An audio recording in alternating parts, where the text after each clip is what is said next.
Good evening, and thank you for tuning in to Addressing the Issue with me, your host, Andy Straisfeld. This is a continuation of the arc that we had for the last 3 episodes in regarding voter apathy and voter low turnout. And with us today, guests that need no introduction, but I'll introduce them anyway. Dave Levac, former Brantford Brant MPP, Speaker of the House, Queen's Park. And Tim Philp, the former host of Politically Speaking. Gentlemen, welcome to the show. Thanks, Andy. Thanks for having us. All right, so we've talked about, in previous episodes, voter apathy, low voter turnout. There has been a correlation that the public has a problem with the media fuels it, and then others have corresponded that it's the political candidates themselves. If they're not happy with their charisma, they're not happy with what they call the perks, the houses they live in, the stipends they get. And this is something that we want to address the issue, because lately now we've been hearing the stories of Sussex Drive and how it's being ripped apart and probably will never be built again. How we have opposition leaders in this country who live in pretty much a public house when you think about it, because the government pays for it. But at the same time, they have a nice house. The Prime Minister has what's considered a slum, and the slumlord is the Government of Canada or the National Parks Commission. So let's have you gentlemen talk. I'll start with you, Tim. Is the perception right? Is this one of the reasons why the public is upset and of these, what we call the perks? Well, I imagine that some parts of the public are indeed upset. The difficulty is that in the last few years, we've ended up with a situation where it doesn't matter what government does. It's wrong, it's bad, it shouldn't happen. And, you know, I've been by 24 Sussex Drive, and it's pretty nice digs, at least from the outsides. And, you know, there are some very good reasons why you would want a prime minister, for instance, or a leader of the opposition to live in such a place, because there are genuine security concerns, and there are a lot of practical things. There's a lot of entertaining when the president comes. You take him to dinner at 24 Sussex and things like that are all public functions. There's a lot of public usage that goes on there. The condition that Sussex Drive found itself in is simply because everybody was too afraid they knew it was going to be expensive. And when you say, okay, we're going to spend X number of $1 million on renovating this building that's, been there for more than 100 years, the public are going to get up in arms, and everybody is afraid to upset the electorate. And I actually think the electorate's a lot smarter than that. I think the electorate if they're informed properly about what's going on and they're given the right information, I think that they can make a useful judgment. The problem is the Prime Minister would say one thing, Works Canada would say something else, the Leader of the Opposition would say something else, and what do? You're left with this tremendous amount of disinformation that's out there, and how is the average voter going to make any sense of that when they really just don't care? They want to earn their living, they want to look after their kids, they want to have a nice life. It's not something they care about. All right, that kind of ends the show, doesn't it? Well, no, come on. Speaker of the House, third-ranking largest member of the party and of the government. You didn't have a mansion. But an apartment inside of Queen's Park. There we go, an apartment inside of Queen's Park. And it used to be somebody else's. Right. So historically. So let's talk about that. Okay, so the perks, what people talk about in perks are what Tim said about misinformation or lack of knowledge about how the system works. Everything gets considered to be, by Joe Public, a perk, because you get your pay, you're supposed to go to work, you're supposed to come home. And the job itself brings those perks to it that balance off the fact that almost all members, including mostly the federal members, more so, that they're leaving their home for a weeks at a time. Sometimes they don't even get back for the weekend. In Ontario, we could get back for the week. So you're missing your family life for a week at a time. And so the perks that they're talking about are a good place to work, a place to sleep, a budget to allow you to do those kinds of things. If you live 50 kilometers outside of Toronto, you get a stipend to say, here's how much you can put towards an apartment in Toronto, and that doesn't go very far No, it anymore. My first apartment when I was elected in '99 was $950 a month. When I left, before I became Speaker, when I left MPP, it was $1,800 a month, and now it's even more. So that budget doesn't go very far, and if it doesn't meet that, you have to pay out of your pocket to have a place to stay. So people talk about history, they talk about present day, and they talk about the future. So talking about today, I agree with Tim in terms of 24 Sussex. It was basically people with more people whispering in their ear, oh, you better not do this because you're going to lose some votes, instead of doing the right thing. And all of us would probably agree, and I agree with you that most public would understand that. They would say, spend the money and fix the place, for Pete's sakes. This is our Prime Minister. This is the face of the world that's coming to see us, and we say, oh, we can't go to 24 Sussex because it's a slum. We don't live in those conditions. So have dinner at the Chateau Laurier. So for me, perks is everything from an extra pencil that you get given or a mug all the way through, and it's your own judgment as an individual MPP or an MP to say, I'm not taking that perk because I don't need it. So there's a personal piece to this as well. We're going to stick with that thought. We're going to come back to that personal piece in just a moment. You're with us here on Addressing the Issue with Tim and Dave. We're going to talk in just a moment. We'll be right back.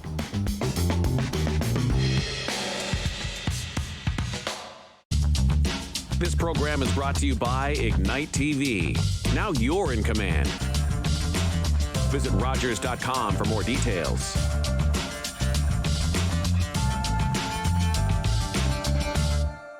Looking for the best way to get the Major League Baseball games you want to watch? Rogers Super Sports Pack has you covered. With MLB Extra Innings, you'll have a premium ticket to out-of-market regular season games with all games available in HD. Don't miss the action from the games you want from both the American and National Leagues. MLB Extra Innings, part of the Super Sports Pack. For only $35.95 a month, Rogers customers get all this for one all-inclusive price. Order using your remote starting on channel 431 or visit Rogers.com today.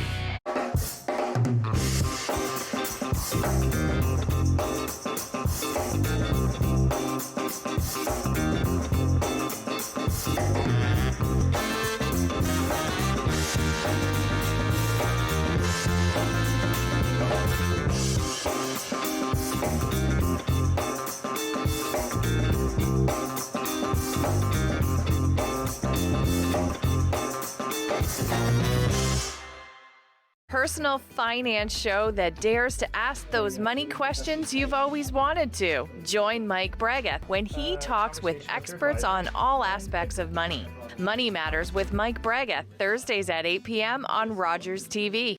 Celebrate the richness of cultural diversity at the Guelph and District Multicultural Festival from June 9th to 11th at Riverside Park in Guelph. Experience food from around the world, enjoy live music and dancing, cultural performances, shopping, children's activities, and more. Visit gdmf.ca for more information.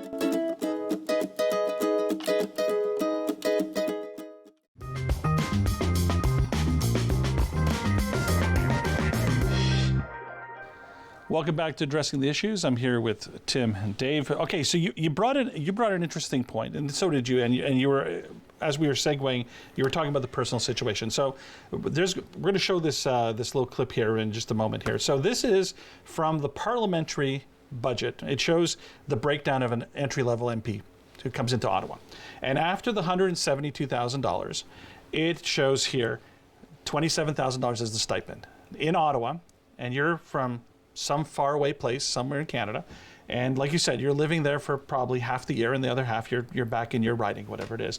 And most of the time you hear about living together, MPs living together, because the $27,000 stipend cannot get them affordable housing. It can't get an average Canadian to have affordable housing. So let's ask this question. When you were an MPP or when you were Speaker and you had the ability to expose to different types of people from different places, What was the most interesting situation you've been hearing about them trying to make their ends meet in this case here? Because that transitions to the next question. Yes, and quite frankly, that is true. Our own former MP, Phil McColman, lived with a colleague, and they shared an apartment because they needed to make their stip-in work in an Ottawa hotel close to Parliament Hill. So there's an example of, and they got along famously. There were situations where, as Speaker, I did have some come to me and say, well, I'm not getting along with somebody. Can I get a little bit more added to my apartment so I could go get another one on my own? Well, that's the Board of Internal Economy, and you can't do it for one person, because if you do it for one person, you've got to expand the length of that. So there have been discussions in, and I think it's germane to the background information or behind the scenes information. The Board of Internal Economy is made up by party members plus the Speaker, and we would have discussions about costs. And my responsibility, internal responsibility as the Speaker was, I was the chair of the Board of Internal Economy, and I was responsible for two budgets. One was the internal budget for the MPPs, and the second one was the budget for the entire House, which was somewhere around $350,000 annually for 400 staff. So I had to kind of work with the staff to figure out all that one. So we would be approached and say, we need more money in order to do this because of inflation. So we tried to keep up with inflation, but the government of the days, which I had both, had trouble with giving the money into the pot because somebody was whispering into their ear, don't let them do that because it's not what we believe. We should be not spending any money, and we're not government, so it's not our responsibility. They'll get heck if they increase the budget. But there's another side to this, and that is, people look at the salary, you think $170,000, and most people don't make anywhere near that. And they think that's a lot of money. And frankly, it is a lot of money.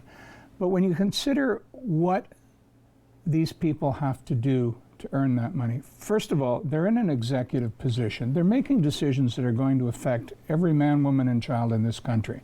And, that deserves to be compensated for fairly. The second thing is that most people who are earning less money, they get to go home at night. And they get to see their kids, and they get to see their wife, and they get to spend time. They don't miss birthdays, they don't miss anniversaries, etc. You're a member of Parliament, and you're from Kelowna, and you get travel back and forth, but for so many times. But that's a pretty difficult thing to do, and you're away from your family all this time. You're stuck in a strange city. And I got to tell you, anybody that's spent any time in Ottawa, I don't think I'd want to live in Ottawa permanently. It's careful now. Careful. It's too bloody cold for one thing. But those are the kinds of things that they give up. And then pile on top of that some things which I think you probably talked about in an earlier show, which is the abuse and stuff that they go through because they're getting that kind of. And people have this attitude that, well, I'm paying your salary, and it sound familiar, Dave? I've heard it. And when you get that kind of thing coming back at you, you start to think, why am I doing this? And then you go home for the breaks or whatever, and you think you can spend time with your family, no, you're stuck in your constituency office dealing with all the problems that need your personal attention. It's a tough job. And I say this, you've done the job, Dave. And and it depends on how much you dedicate to it. Right. All right, so let's do this. I'm a student of politics. I studied in university. I'm not going to betray my age. I'm not going to ask you to betray yours. I think he's the young fella here. But I remember watching series like Yes Minister, Yes Prime Minister, Sure. and getting the 411 on what it was to be in politics. Yep. And okay, so now let's fast forward. You're no longer an MP. You're no longer an MPP. Now you're the Premier. Okay, now you have the situation of where you're going to live and where you're going to work. Now, you can go the way of Doug Ford and live at your house and have your block parties and have everything, and that is your seat of power, and that's your seat of where you're going to live. Or you're going to go the other way, like 10 Downing Street or presidential palaces or White Houses, where you're going to have your Oval Office and your office, and you're going to see dignitaries there, you're going to live there, and it's going to be a house that has transcended when the Canadians burned it down in 1812, they had to rebuild it. And since then, it's been, last I checked, helipads, surface air missiles, and a bowling alley. But I just wanted to point out one thing about the White House. You talk about that. Harry Truman moved into the White House. And the furniture was all like ratty furniture from Franklin Roosevelt that was left there. The building was in such bad shape that the Trumans actually had to move out across the street to Blair House for a couple of years, where somebody tried to shoot him, while they completely gutted the White House and rebuilt it. So that's only been since the Truman era, about 1950 or so. You have to have the nerve to do that, but to come back to Ontario, it's actually the party that provides the premier of the day that gives them enough money to rent an apartment in Toronto close by. So that's a choice of the party. Perfect. If Doug said to the party, which would have gone to him, I suspect they would have gone to him and said, we've got this really neat apartment right near da-da-da-da-da, would you? And he said no, because I've got a house. Well, you can't suck and blow at the same time, because if you want to protest the premier, you're going to protest him at his home, which I disagree with, by the way. Okay. But he's got kids and he's got like all of this. So you're going into the neighborhood, and you're going into the neighborhood. So there is sense to pulling the leader and putting them somewhere where at least it's more neutral, right, and less susceptible to hurting the neighborhood or hurting the family or protesting in front of somebody's house. And if I had my way, I would actually try to make it, I'm not sure if I'd do legislation, but what I would say is to everybody, to educate them, stay the heck away from people's homes to protest. That is absolutely uncouth. It is not fair, and it's the individual person. So if anyone ever attacked my family, which thank God it never happened in 20 years, I would kook. I would go upset. So I would have to make a decision. I'm quitting. I'm not going to do this to put my family through that, or else I would ask for some kind of surveillance or help to make sure that my family doesn't get that. So that's the new politics, Dave. That's the way it is. I mean, everybody's angry. And that's the unfortunate part of it. Now, that's interesting. We'll be talking about the anger and the threats in in the following episodes that are going to be coming on. It makes sense. So, but okay, so we're along the line here. So we've talked about you've decided to run for politics. You've ran for politics. You reached, like I said, third highest position in government. So now here you are. You're the prime minister, and now you're entitled to vacation. You're like I'm not here to try to argue for any political person in any political stripe. Understood. But you're entitled to vacation, and it just can't always be our version of Camp David, whatever. You have to travel. Now, rock stars travel with entourage, you travel with entourage. You have your security detail, you bring your family along with you. Now you have a choice. You can fly Air Canada and book out the whole flight.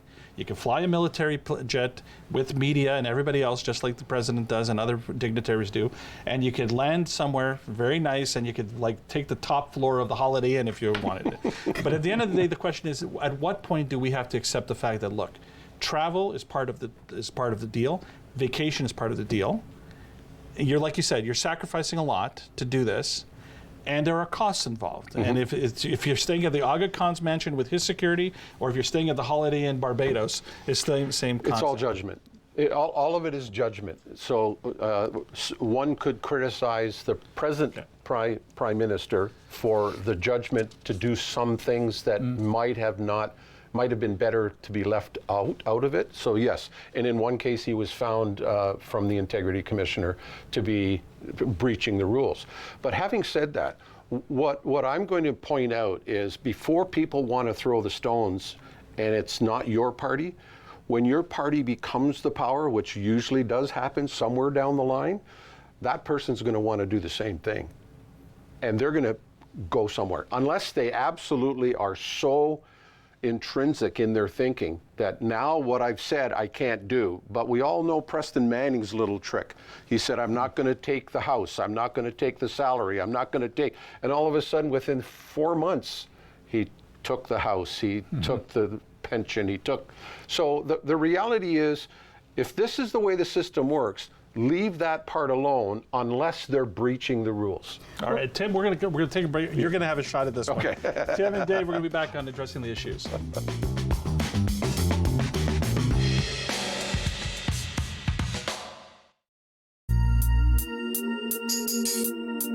Waterloo Regional Police are asking for the public's help in identifying the individual in this photo as they continue to investigate a break and enter at a residence on Activa Avenue in Kitchener.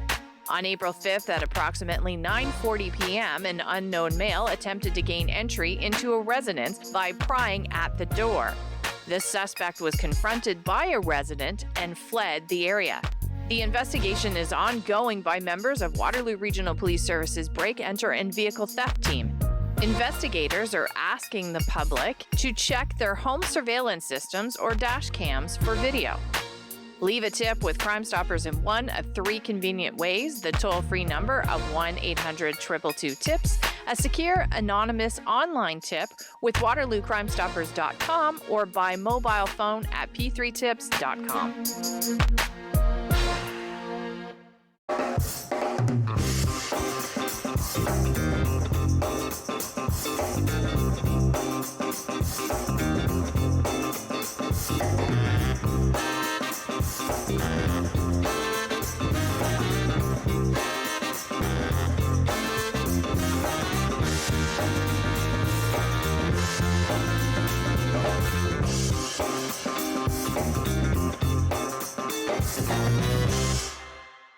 It's entertaining made easy.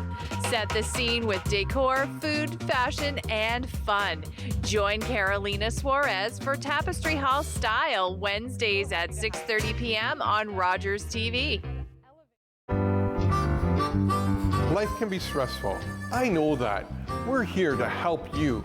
Simple, easy recipes, amazing guests. At Home with Chef D, Wednesdays, 6 p.m. on Rogers TV.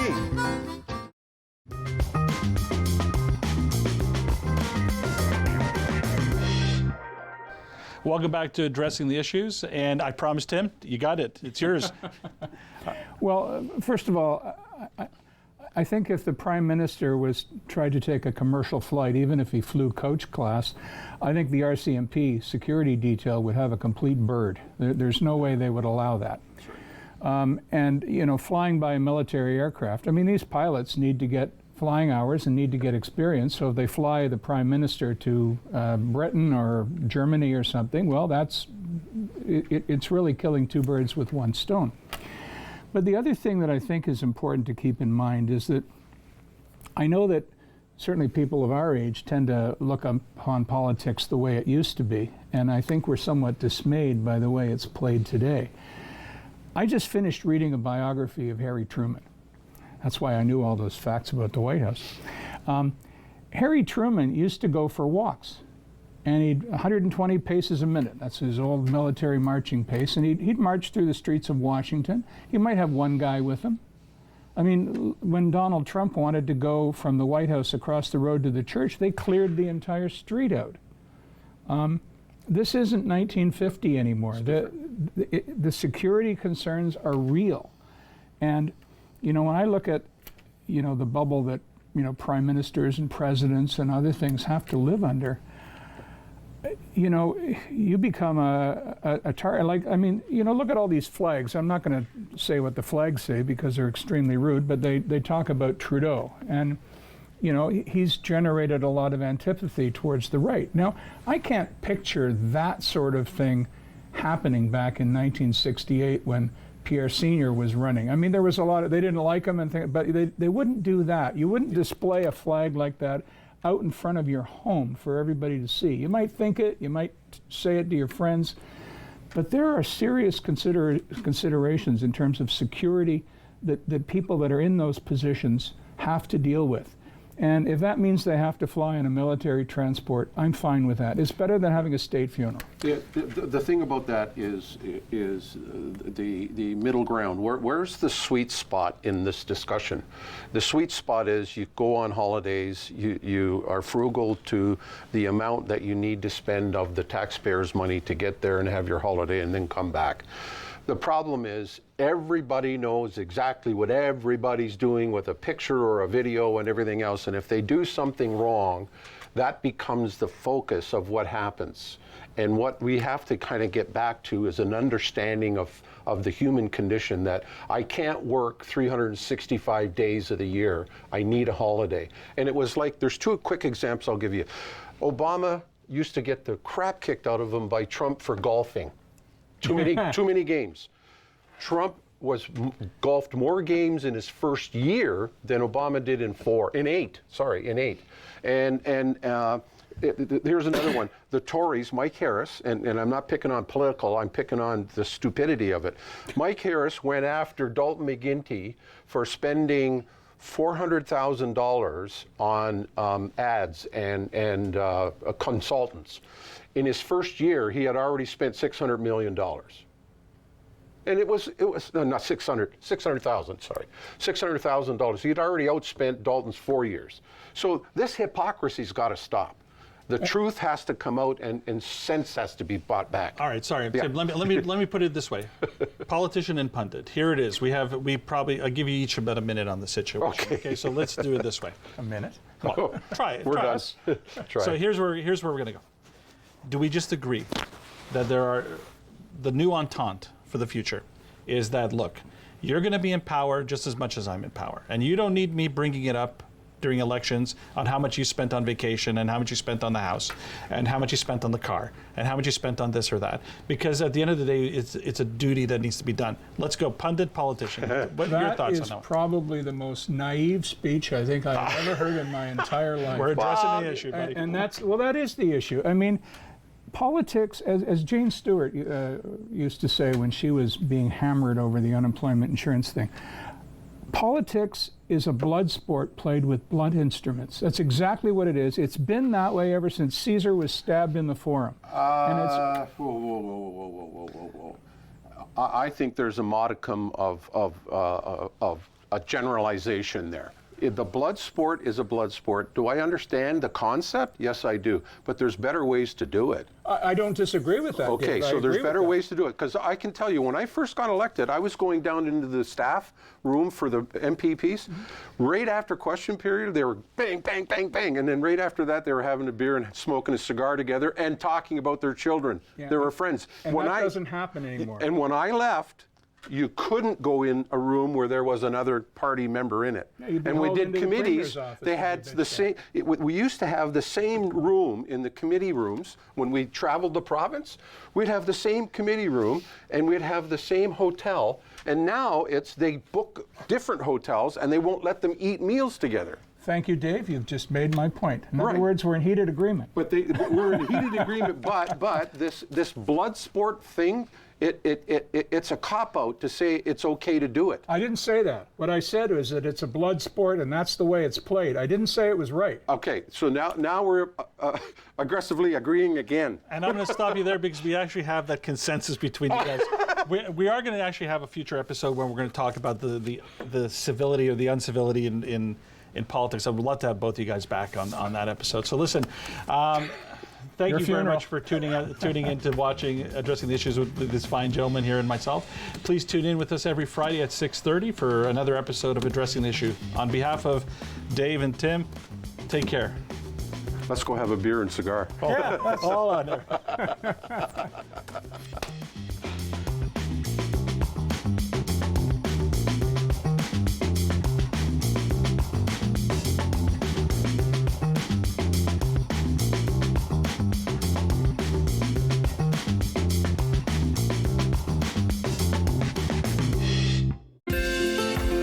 Call the Rogers TV viewer response line, email us, or connect with us on social media.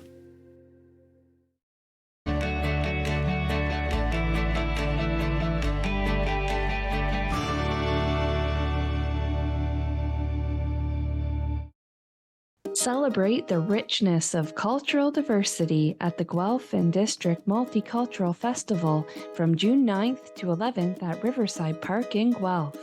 Experience food from around the world, enjoy live music and dancing, cultural performances, shopping, children's activities, and more. Visit gdmf.ca for more information.